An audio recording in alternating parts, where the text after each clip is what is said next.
Okay, I'm supposed to introduce myself again, I guess. I'm sure from the Ripski, drunken lesson, whatever number this is. We're destabilizing the base using the forward stepping form. So the next step we're going to work on is the ending of the snake step, which, just to review, is the one that comes in and then back out like that in form. Okay? It's usually seen as a side kick or a pull. In this case, we're going to cut out the base. Now, cutting out the base is basically taking a line. Just give me a line. Give me a bow stance. Okay? Taking a line. This is his line. And what we're doing, instead of sweeping the line out from underneath him by a pull or a push, we're actually drawing another line directly through it. And I don't mean with my foot. I don't mean driving my foot through his knee like this. What I'm actually doing is what we call filing. And filing, if you imagine a file doesn't drive directly through something like a drill, touches an edge, which is like a rasp or whatever, very, very rough edge, and then it files through it. It brings power down onto the limb that way. So that's how we destabilize and destroy this base, by cutting that line. I make my entry, and I actually kick in front of his leg in this case, but my knee, as you can see, is what's actually applying the force to his leg. So if I continue the entire step, I step through, and I cut through my line. There's my snake stance out of the form. I'm in a tasty position now, because no matter what I can do, basically, as soon as I come in, he's going to fall over, and I'm going to start using my hands. So make sure that you understand every level of these. I'm trying to go through them pretty quick, because we have a time limit on these sorts of things. But both parts of every technique, the step up to your leg and the step away from your leg, are applications. Okay, they're all applicable. Very, very important to understand them. Next move, we finish our snake steps. We step up to horse, which is obviously just another. And this is where the hands start to come into play. We're going to jump and turn. It's a very simple technique. When I'm here, I jump up, try to bring my feet together, and turn my body. And in the form, it's 180 degrees. Realistically, it could be anything, any amount of degrees. It's just the form fits really nicely that way. Against an opponent, what's happening here is we're looking at what we would call, say, a third level application, which is what are my hands doing, because they haven't done anything. This position, obviously just a chambered position, really not useful for anything, right? Not exactly. If you've got something in your hand when you reach this position, so give me that arm. So I've blocked some kind of attack. If I just bring my hand to a chambered position, okay, and I'm just holding onto his wrist, I have a lot of arm breaks all of a sudden because his elbow is pointed up. So if I were in that final position and I were to jump and turn this direction, you can see what's going to happen with my body against his elbow. And that's what's going on. It's not just telling you, oh, that's the only application. It says that you can use the body as a weapon. So as soon as you pin something to your body through the use of a chambered style position, by turning and spinning and jumping and using your body weight, you can do all kinds of things to joints. It doesn't matter what comes at you. If he throws a front kick or something at me, if I block it and get it into a chambered situation, so I do some kind of trap, okay? Maybe I get this trap from that block. If I jump and turn, I'm going to end up throwing him down. I won't do it on the hard floor, but you see what I mean? Anytime you get a joint, if you turn and twist your body away from the way that that joint bends, you're going to dislocate, break, or at the very least, cause them to go on the defensive instead of the offensive. And that's the whole idea here. Technically, there's also an elbow application, which is if I'm spinning in any direction, one of my elbows is on my way backwards to my opponent. Okay? That's pretty obvious. I think everybody probably understood that already, so no big deal. So that's basically it for road one. Nobody has anything to add? There's a group of us here? Okay. So, let's start road two. Now road two's first movement is we turn into a cat. It's a foot sweep.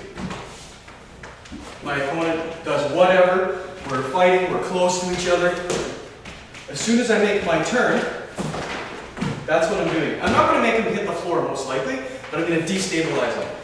Destabilization means that when I start my techniques, he's worried about falling on his head, not about blocking me.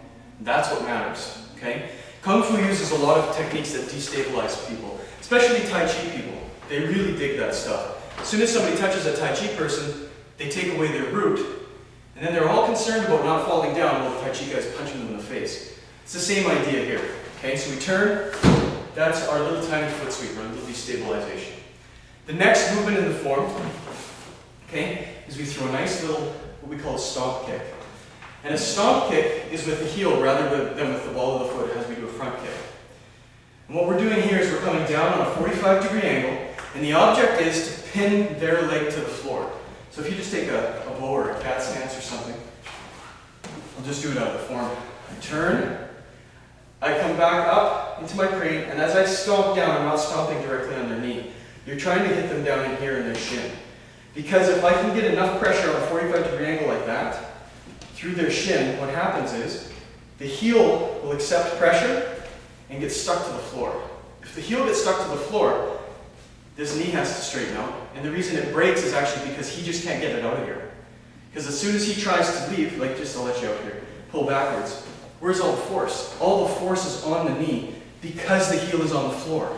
He's trying to do this. So you're actually sort of tricking them into helping you break their leg. So don't just attack the knee. If he has a good bow stance, it won't matter. A good bow stance will transfer the force of a knee blow directly into the earth anyway. So what you're trying to do is just take that nice bow stance that he's got and ruin it just enough so that the heel gets pinned. And then when you step through for the next movement in the form, that movement there should finish off that leg, or at very least take them down. The next move is the 7 stars stance, which we talked about before. Feet are basically straight ahead, knees are basically together, okay? 99% of the weight is on the back leg. And what we didn't talk about when Patrick was doing the form was that this is called a mud step. And a mud step, it's basically, you visualize that you're up to about your waist in mud. And you're trying to slog through the mud. You can't just pick your foot up out of it so that it can move properly. You're sort of basically kind of screwed, so you have to push forward with lots and lots of force. That's what's going on here. I'm not just stepping gently into my opponent. I'm trying to drive my foot, which is ball of the foot, and my knee and my shin bone into their stance in some way. If Joe takes whatever stance, when I do some sort of entry, again, we're not talking about hands right now. When I do some sort of entry, my mud step means that without committing my weight forward, like in the tiger step, okay? Without committing my weight forward, instead, I'm accomplishing the same idea where I blow through something, but I'm non-committal. If this didn't work, maybe he's too strong, too fast, too good, too tall, he's very tall, then maybe I can get out of here if I'm in trouble, because I haven't committed my entire weight. If I commit from where I am, look where I actually am standing. I'm way too close. So it's just a nice extra way to attack somebody's leg, okay, without committing all of your weight and everything you've got to the attack. Mud step.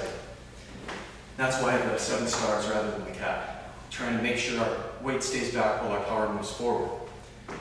The next move in the second row after our mud step is a side kick. And again, there's 2 parts to this kick. Everybody understands side kicking somebody. That's fine. We don't need to talk about that. However, what needs to be understood here is that this technique here is what we're talking about. This is a pull. So, I step past my opponent with my mud step. I pull his leg before loading the side kick at the other leg, or anything else you get. I know we're almost out of time, but we've almost covered all of row 2 now. Make sure that you pay attention to not only the moves that are obvious, but to whatever you think you're not seeing. If you see a kick, see the chambering for the kick.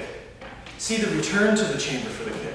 Understand that all of these chambering techniques are strikes, pulls, destabilizations. Okay, till next time.